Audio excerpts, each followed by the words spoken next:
Olá, sejam bem-vindos ao ExpertCast, podcast dedicado à inovação em saúde, com o apoio da Agfa.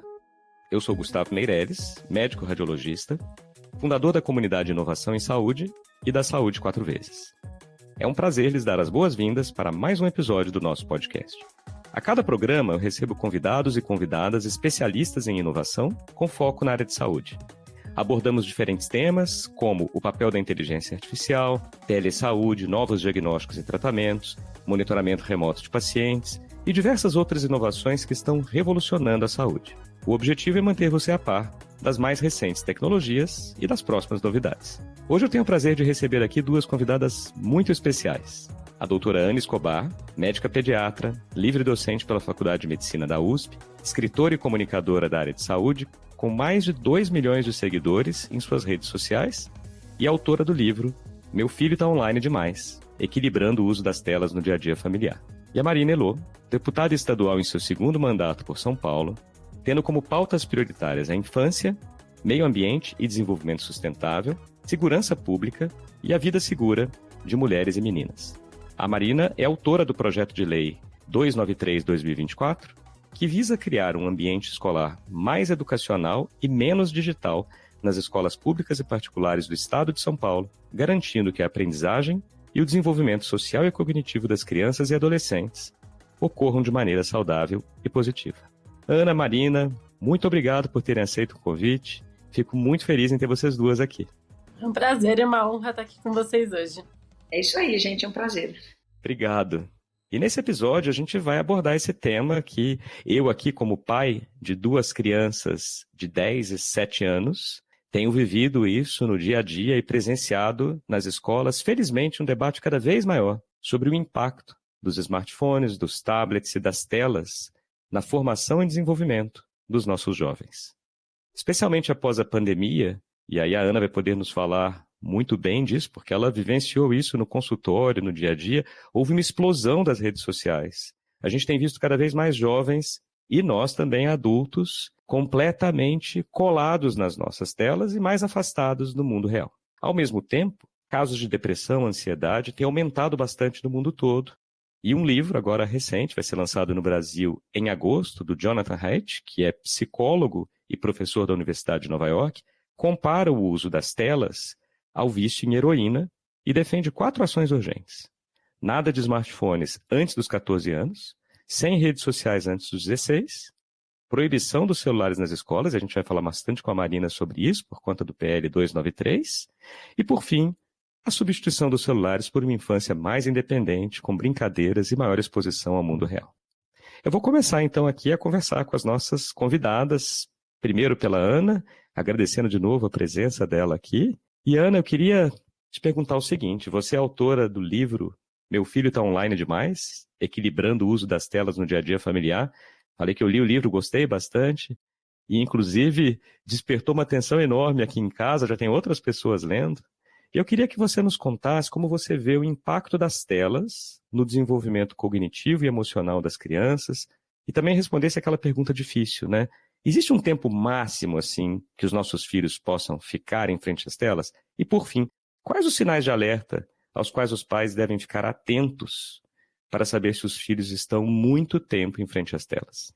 Boa, muitas perguntas ótimas. Então, vamos lá, Marina, Gustavo, é um prazer estar aqui com vocês.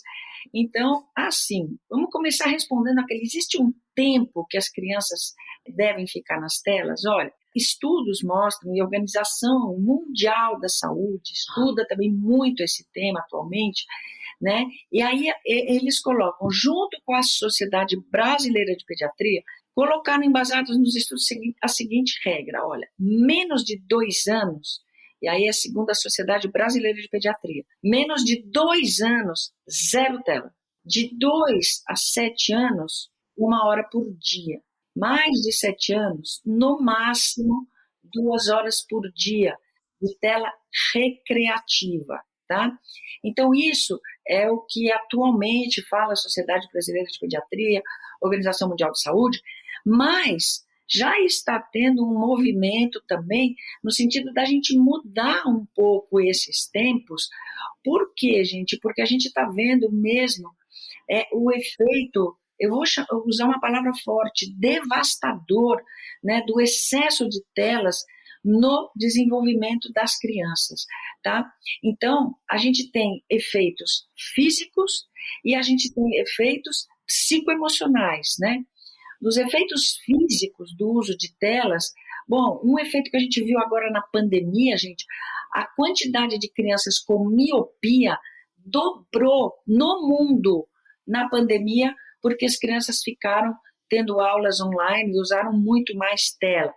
Então, as crianças estão ficando mais míopes, fora, né, a obesidade, que a gente sempre se preocupa, né, o sedentarismo, levando a obesidade com chance de outras doenças daí decorrentes.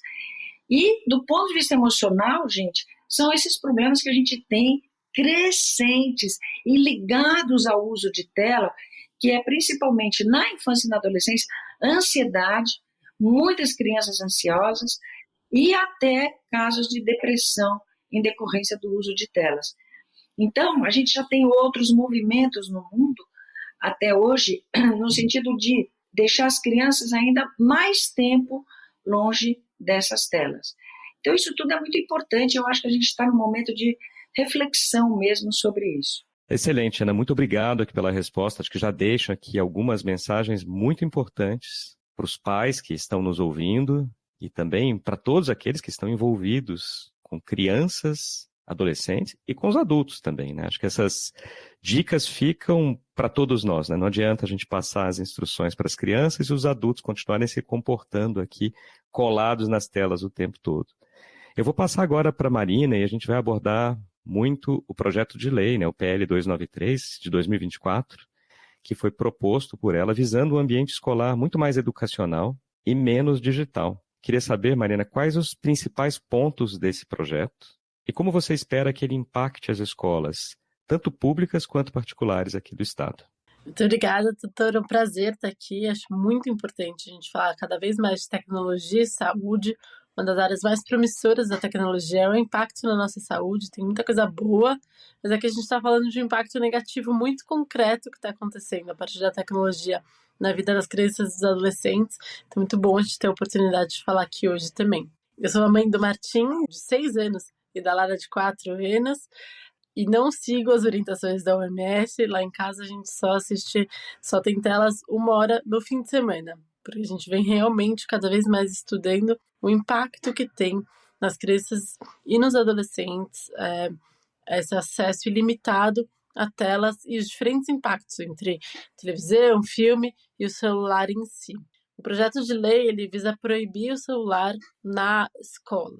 Esse período tão curto e tão precioso para que os nossos crianças e adolescentes desenvolvam suas habilidades, suas caixas de ferramenta para o resto da vida. E proibir o celular na escola, menos em 2 casos. O primeiro é para usos pedagogicamente orientados. Então, se tem alguma atividade pedagógica que precisa de tela, precisa de celular, que o professor vai orientar, pode usar. Ou para a inclusão de pessoas, de crianças com algum tipo de necessidade, de crianças com deficiência que precisem de tecnologia para sua inclusão.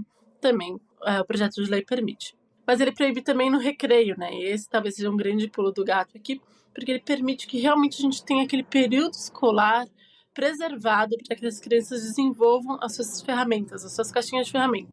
E o que a gente tem visto é que pela primeira vez, desde que começou a ser medido o PISA, que é o Índice de Aprendizagem Mundial, a gente teve uma queda significativa na última década, bem no momento de advento dos celulares. E tem uma questão muito grande hoje de quanto que a gente está aprendendo menos, quanto que a nossa geração está aprendendo menos, e o quanto que isso está correlacionado com o celular.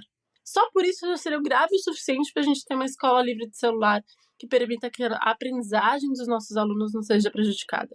Só que são 5 elementos que estão sendo prejudicados. A aprendizagem é um deles. Mas a aprendizagem, a socialização, a saúde mental, como a doutora Ana citou aqui, a formação e a segurança. São 5 pontos muito importantes dos nossos alunos, das nossas crianças, dos nossos adolescentes que estão sendo prejudicados pelo seu uso indevido das telas. Então, o projeto de lei, nesse momento, visa realmente preservar a escola como esse período em que eles possam estar livres do celular, livres de telas, para desenvolver outras ferramentas para o seu desenvolvimento. E, doutor, a gente tem muito para falar nesse tema, posso falar bastante de cada uma dessas áreas, mas eu queria só salientar o quão importante é da perspectiva da desigualdade social. A gente vê muitos colégios de elite, a gente vê muito as pessoas que vêm estudando isso há mais tempo, avancando nessa conversa, na preservação da infância, da juventude, em deixar as escolas sem celulares.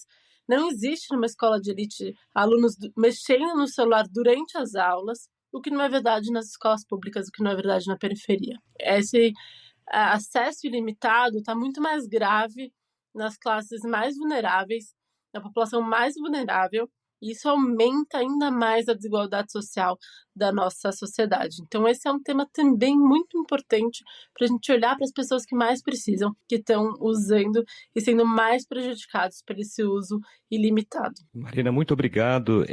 Enquanto você falava aqui, eu estava lembrando de um episódio recente, e a gente vai colocar os links aqui, tanto no Spotify, Apple Podcasts, para o projeto de lei. A gente vai deixar o link também para o livro da Ana, para outros textos que sejam interessantes.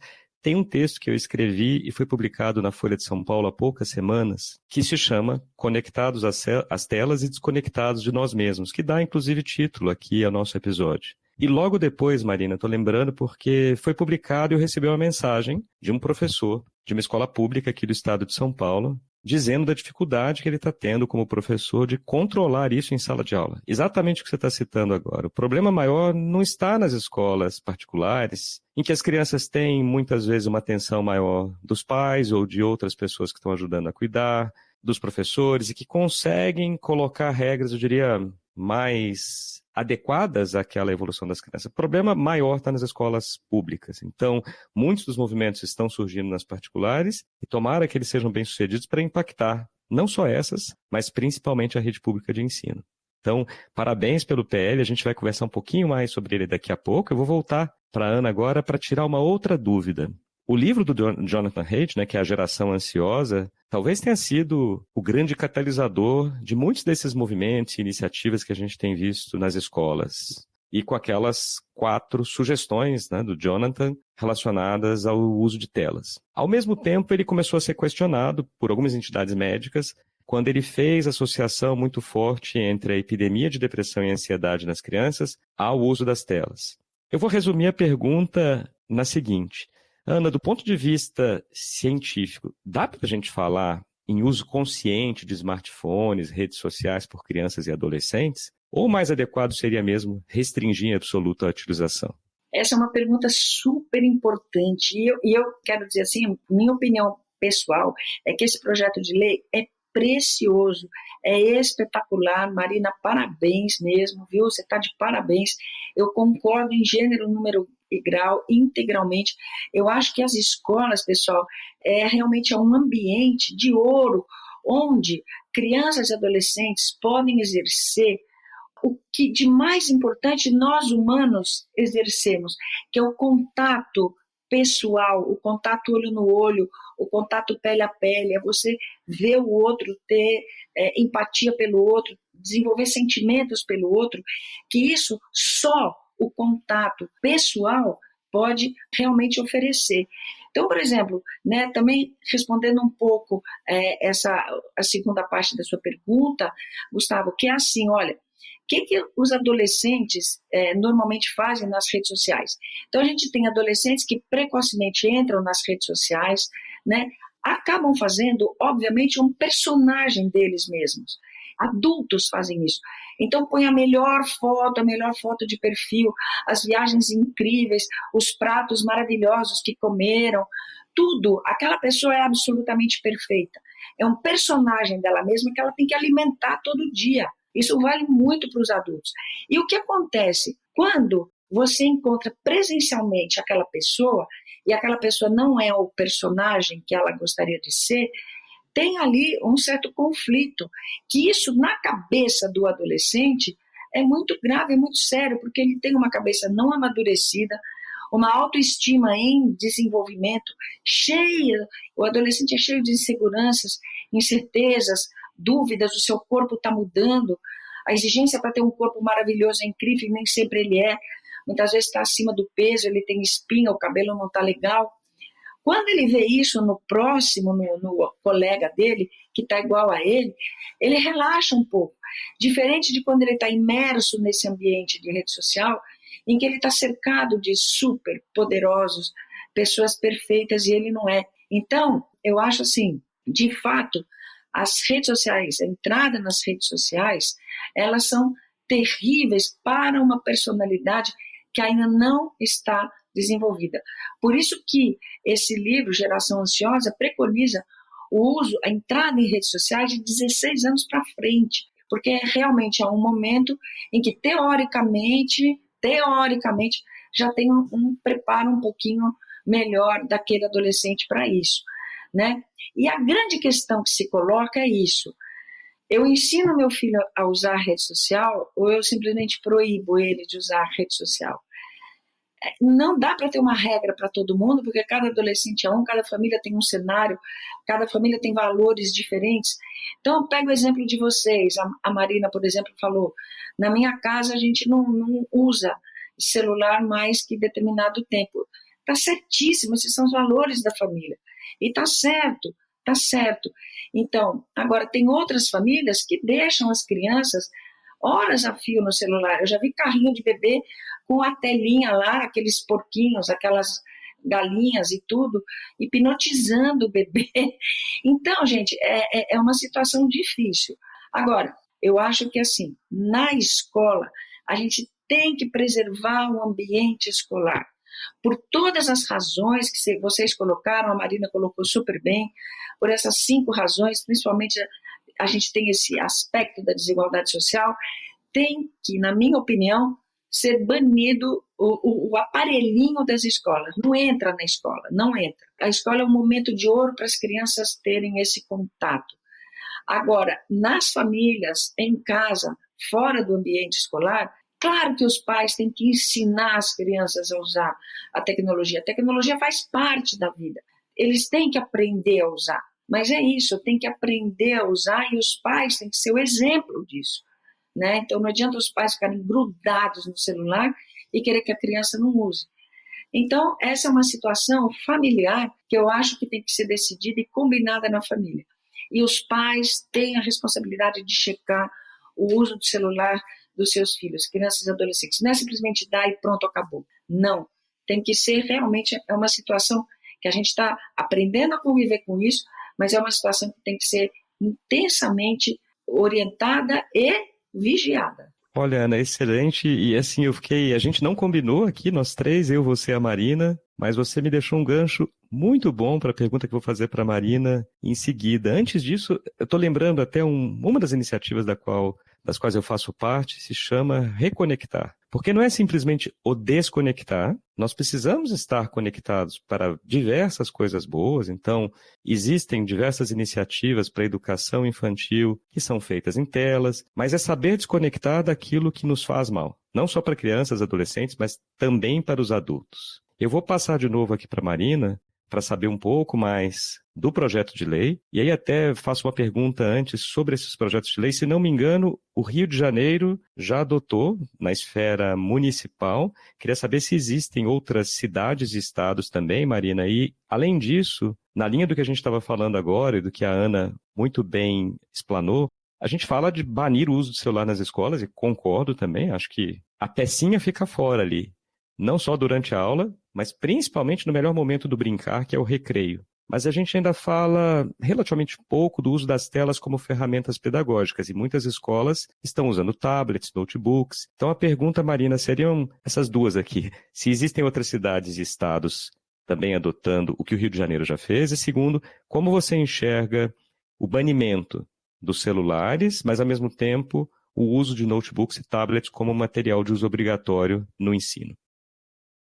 O Rio de Janeiro foi o primeiro município, né? Ele tem uma diferença, que como a rede municipal vai até o Fundamental 2 no máximo, não envolve o ensino médio, que talvez seja o grande desafio que a gente tenha nessa discussão hoje, principalmente esses jovens que a gente tem hoje, que passaram pela pandemia. A gente jogou eles com tudo no mundo dos celulares, das redes sociais, das telas, de tudo. E agora a gente está aqui falando, agora vocês não podem mais usar na escola. Na verdade é que eles querem me matar, né? Meu Deus, vou falar nas escolas, eles acham que vão me matar. Mas para eles que a gente precisa tomar essas decisões difíceis. A doutora Ana falou muito bem aqui. A realidade é que a gente não tomou consciência, né? A gente foi absorvendo o uso dos celulares, absorvendo o uso das redes sociais, absorvendo o uso dessas ferramentas na nossa vida de uma forma completamente orgânica e coletiva, sem uma parada para tomada de consciência. O que a gente entende que é bom, o que não é mais bom. Por empresas que estão totalmente voltadas para ampliar o vício no celular. Então, a gente não pode ser inocente de achar que é só uma decisão e agora a gente não usa mais. É só saber que agora vai ter o controle. Milimetricamente, o aparelho, a voltinha, a curva que tem, aonde está o botão, as cores que aparecem, o ritmo, o tempo de segundos de cada vídeo.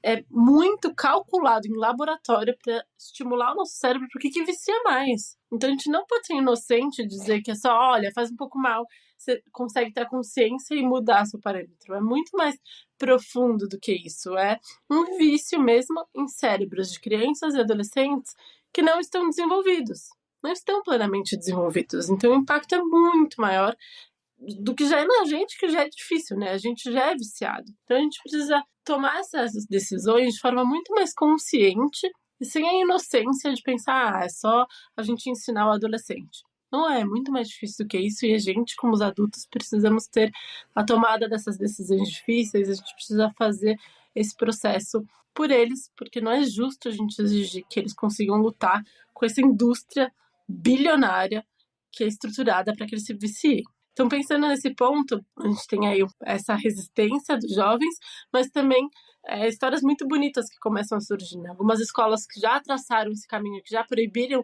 têm relatos incríveis dos jovens falando que voltaram a criar coisas, voltaram a criar movimentos, voltaram a se conhecer, conheceram outras classes, criaram campeonatos de vôlei, que o recreio voltou a ter barulho. Então também é muito bonito, é muito importante e potente a gente seguir por esse caminho. O Rio de Janeiro foi a primeira cidade que fez.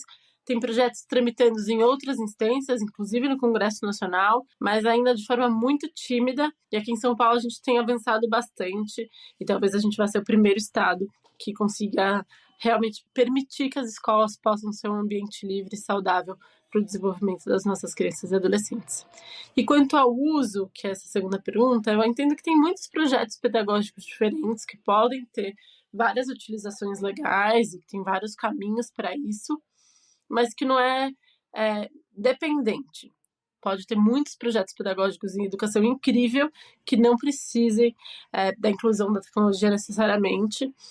Eu estudei numa escola assim, meus filhos estão assim, mas eu não acho que ela é contra a tecnologia. Tem muitas escolas muito legais que estão fazendo projetos com tecnologia incríveis e que podem ser e devem ser estimulados, devem ser levados para a rede pública, mas com esse olhar pedagógico, com começo, meio e fim, intenção, consciência. Hoje os nossos alunos não estão andando pelo Louvre no recreio, dentro do seu celular, não estão pesquisando sobre a composição de uma célula tronco específica. Olha, é isso mesmo, né? Eu ia até te perguntar também, na próxima pergunta a gente fala um pouco mais disso, das resistências ao PL, né? Imagino que deve haver várias, porque afinal nós temos aqui... Eu lembro até, talvez não seja a melhor comparação, mas é o que me vem à cabeça, eu como radiologista torácico, lembrando, e vou passar para a Ana depois, também pode falar um pouco disso, da história do tabagismo lá atrás, né? E quanto tempo demorou para que fosse banido, por exemplo, em ambientes fechados, embora houvesse diversas associações. E havia sempre aquela associação do tabagismo com atividades esportivas. E hoje a gente olha para trás e fala, gente, como podíamos fazer isso, né? Muito possivelmente vai acontecer a mesma coisa com as telas. Eu me lembro de uma citação, está no livro do Michel Demurger, que é A Era dos Cretinos Digitais. Ele fala que é de um jornalista francês, do Guillaume Erner, que fala, olha, continuem dando telas para os seus filhos, enquanto isso, os fabricantes das telas estão dando livros para os deles.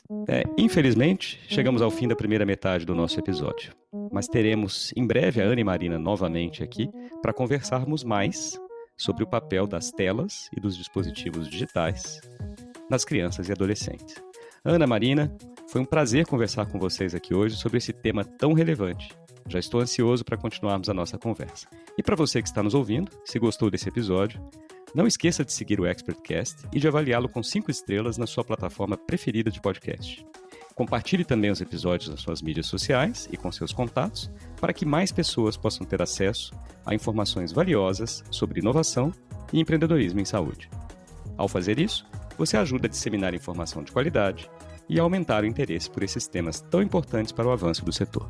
Muito obrigado e até o próximo episódio.